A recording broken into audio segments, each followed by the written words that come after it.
Mom of 3 here, and I'm gonna tell you the secret to keeping your toddler and baby's clothes looking brand new. Moms, you understand this. You can't win every battle, and you can't even pick every battle with your toddler. Having my daughter wear a bib is not a battle that I wanted to pick. She fights it, and I'm tired.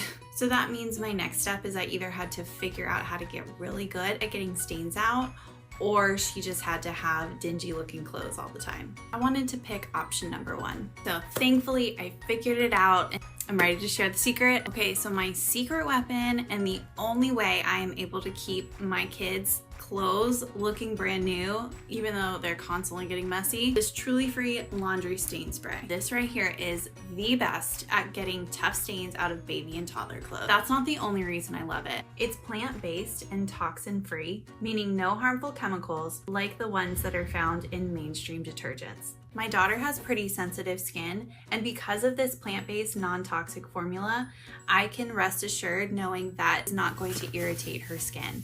If you're a mom that uses cloth diapers, this works wonders on these as well, and it's super easy to use. You just spray onto the stained area until it's thoroughly saturated, and then you allow it to sit for at least 5 minutes before you wash. Throw it in the wash like normal and the stain is gone. I am telling you, if you are a mom that is struggling with stains with your little one, you need to get this. Make sure to like, subscribe, and share this video for other parents who also want to hear the secret of how to keep their clothes looking new for their little one. Thanks for watching, and we'll see you in the next video.